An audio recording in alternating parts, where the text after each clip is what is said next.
সকাল থেকে মুষলধারে বৃষ্টি, আর এই বৃষ্টির সাথে সাথে বন্যারও আভাস। এত বৃষ্টি আর মাসেরও শেষ, তো টুকটাক বাজারও লাগে। আর কাজে তো এত ব্যস্ত আমি যে গ্রামের টুকটাক কাজ করতে হয়, আবার এই বাসার কাজ করতে হয়। বাজারটা অনেক সময় হয় না করা, আর এত ঝামেলার কারণে বাজার নিজেরই অনেক সময় করে নিতে হয়। তাই আমি মহল্লার মধ্যে যে বাজার সেখানে যাচ্ছি টুকিটাকি বাজার করতে।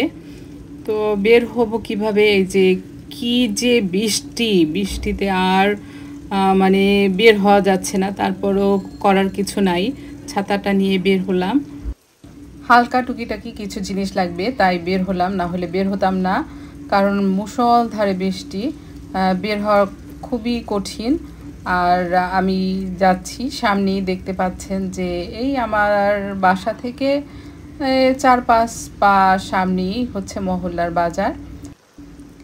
কিন্তু রাস্তায় এমন পানি জমে গেছে, কিভাবে যে যাব আমি মানে চিন্তা করতে পারতেছি না। তারপরও গেলাম, গিয়ে টুকিটাকি বাজার করে নিয়ে আসলাম। এসে বাসায় ফ্রিজে কচু ছিল, সেটা বের করলাম। আর কচু দিয়ে আমাদের দেশে একটা মজার রান্না হয়, খুবই মজার, যেটা আপনাদের সাথে শেয়ার করছি, বাসায় ট্রাই করবেন। আর কচুটা নিয়ে প্রথমে আমি ভালো করে উপরে ছুলে নিচ্ছি। উপরের চামড়াটা এমনভাবে ছুলতে হবে যাতে কোনো লাল স্পট না থাকে, তাহলে কিন্তু গলা চুলকাবে, খেতেও ভালো লাগবে না। এই যে দেখুন, এভাবে ভালো করে ছুলে নিতে হবে, কোনো স্পট যাতে না থাকে সেদিকে অবশ্যই লক্ষ্য রাখতে হবে। কারণ লাল স্পটগুলি যদি থাকে তাহলে কিন্তু গলা চুলকানোর সম্ভাবনা থাকে। এবারে এরকম 1/2 ইঞ্চি করে গোল গোল চাক করে কেটে নিচ্ছি। চেষ্টা করবেন প্রত্যেকটা চাক যাতে একই সাইজের হয়, একই সমান মাপের হয়, কারণ দেখা যায় যে সিদ্ধ হতে তখন সমস্যা হয়। এই যে দেখুন কিভাবে কেটে নিয়েছি। তো সবগুলো আমার এভাবে কেটে নেওয়া হয়ে গেছে। এর মধ্যে আমি 2 টেবিল চামচ লবণ দিয়ে এরকম ঝাঁকিয়ে প্রায় 10 মিনিটের মতো রেখে দেব।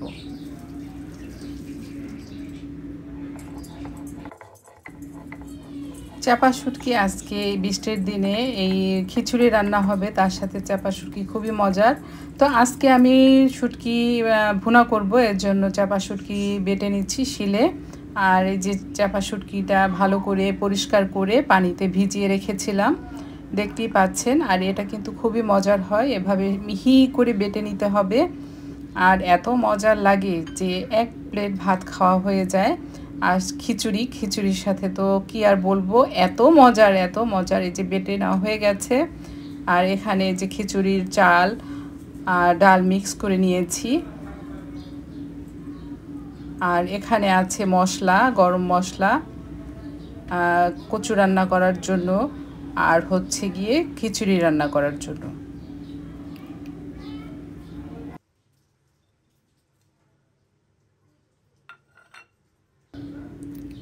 খিচুড়িতে যেহেতু আমি একটু সামান্য আলু দেই, একটা আলু আছে সেটা কিউব কিউব করে কেটে নিয়েছি। আর এখানে ছোলার ডাল বা বুটের ডাল, সেটা ধুয়ে ভিজিয়ে রেখেছিলাম। এখানে 1/2 কাপের মতো আছে, আদা রসুনের বাটা আছে, আর ধনেপাতা আছে। আর এবারে 10 মিনিট পরে আমি কচুটা ভালো করে পানি দিয়ে এভাবে ধুয়ে নেব। আর অবশ্যই লক্ষ্য রাখবেন, অনেক সময় কিন্তু হাত চুলকায়, সেজন্য অবশ্যই খেয়াল রাখবেন। আমি কিন্তু আর একটা ভিডিওতে আমার টিপস দিয়ে দিয়েছি যে কচু হাতে লাগলে চুলকালে কি করতে হবে, অবশ্যই সেটা ফলো করবেন। আর আমার ভিডিওগুলি কেমন হচ্ছে সেটা জানাবেন। আর ভালো লাগলে অবশ্যই ফেসবুক পেজটা ফলো করবেন, আর হচ্ছে ইউটিউব চ্যানেলটা সাবস্ক্রাইব করে পাশে থাকবেন। তো এবারে আমি খিচুড়ির চাল ডাল ভালো করে ধুয়ে নিচ্ছি। আর ধুয়ে 5 মিনিট রেখে দেব। এতে হবে কি, রান্না করাটা ইজি হবে এবং সহজে সিদ্ধ হবে, চালটা ভাঙবে না। আর যেহেতু মাসের শেষ, তাই মুদি বাজার দরকার। সেই মুদি বাজারে কি কি লাগবে সেটা লিখে রাখার চেষ্টা করছি, কারণ দেখা যায় যে বাজারে গেলে একটা মনে থাকে তো আর একটা মনে থাকে না, তা বাসায় এসে অনেক গন্ডগোল হয়ে যায়।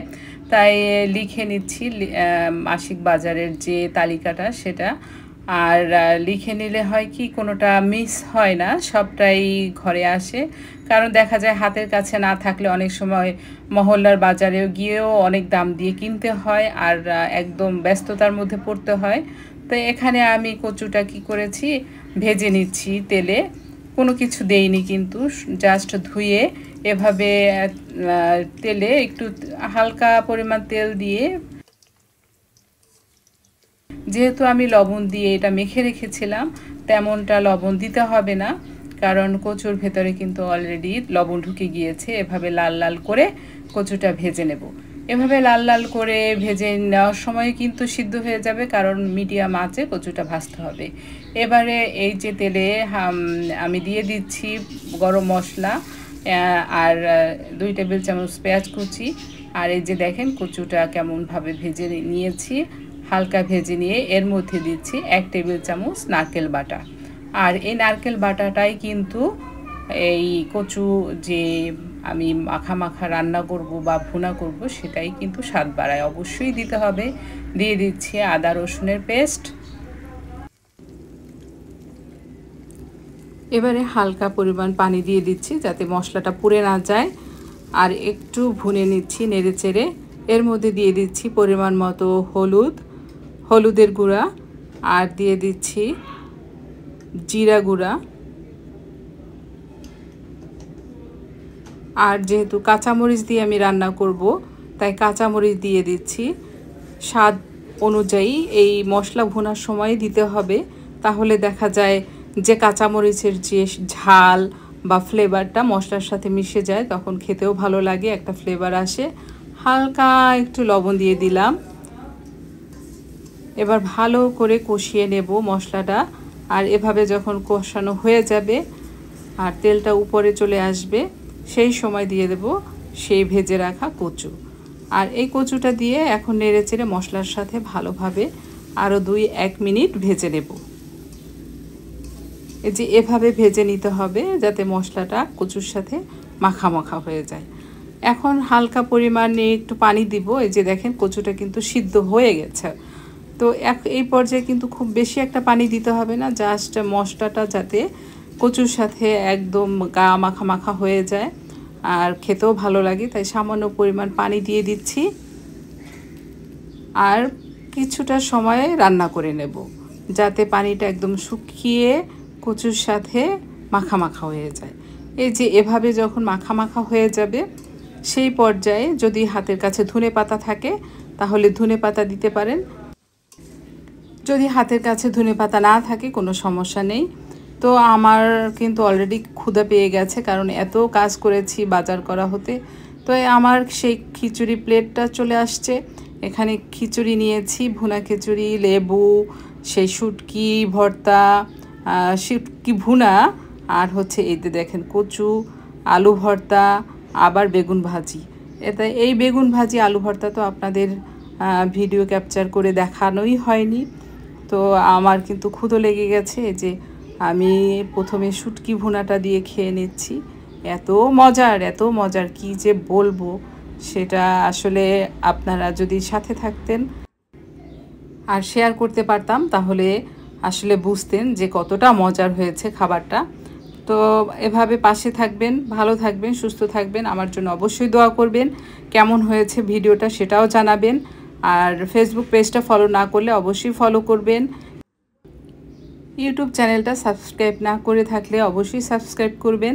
তো ভালো থাকেন, সুস্থ থাকেন। Thanks for watching.